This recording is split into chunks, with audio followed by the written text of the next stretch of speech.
Nocoj, kaj dogaja, pa gostim zmagovalko letošnje popevke, operno pevko, harfistko, ni da ni, dame in gospodje, Sara Briški-Raven. Dobro večer, Sara. Dober večer. Nazadnje so se videli na popevki, še enkrat iskrene čestitke za zmago. Hvala. Zdaj, a to pomeni, da se spet vračaš iz klasične glasbe v pop glasbo? Ne, nekako se bolj vidim še vedno v operni smeri. To je bil samo en tak izlet, da se pokažem, da sem še vedno tukaj, tudi na pop sceni, ampak zdaj grem pa spet nazaj na svojo operno pot. In imaš več poti oziroma več front odprtih. Tako. Ne držiš vseh jajc v eni košari. Ne. No, saj to je pametno. Zdaj, zmaga na popevki, to je en tak lep, prestižen uspeh, ne? Na kakšen način pa si želiš ustvarjati kot operna pevka? Kaj bi bil zate en tak velik življenjski uspeh v svetu opere, v svetu opernega petja? Predvsem si želim zdaj dobiti kakšen operni studio v kakšni večji operni hiši. Imam tudi kar veliko audicij po Evropi.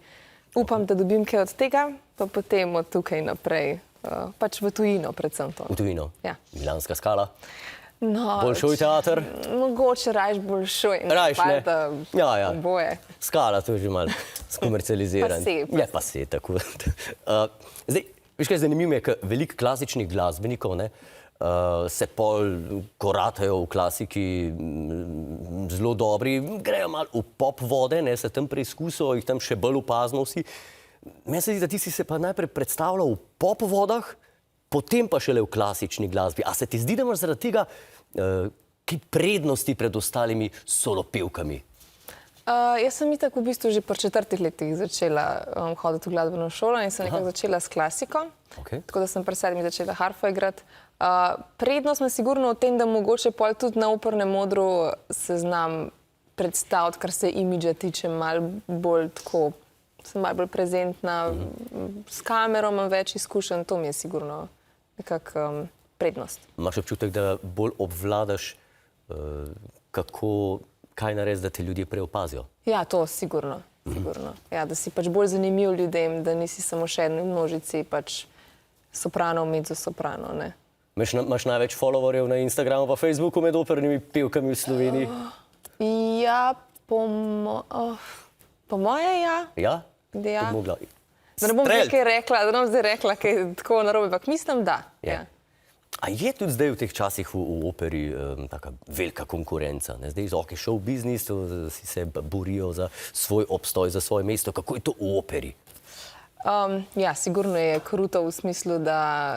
Kruto? Kruto, da za velika konkurenca je, tako, za mlade pevce. V Sloveniji? V Sloveniji niti ne. Ne, v Sloveniji ne. V Sloveniji je mogoče problem, ker te tudi ne pustijo toliko zelo zraven, ker so eni ljudje, ki pač so na nekih svojih pozicijah in se ne premaknejo tam.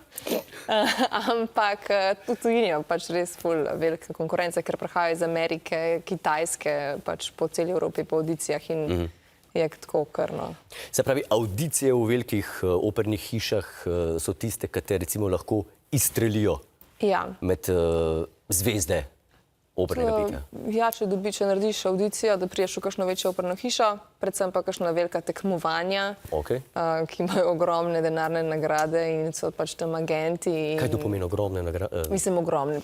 Ja, no, ne vem, 20-30 tisoč evrov. Tako da za enega mladega človeka, ker to so v glavnem tam do 30, ne, si lahko, je to pač velika potrditev. In potem tam te vidijo agenti in pograbijo, ne, če si jim všeč. In ti potem dajo priložnost. Ja. Se pravi pa v operi do 30 leta ali kaj? Mislim, tako no, do 30, 32, mogoče 35, da so ta velika tekmovanja. Ena so celo samo do 28, no. Tudi audicije za te mlade pevce do 30. Pol je že težje, tako bom rekla, no, težje je.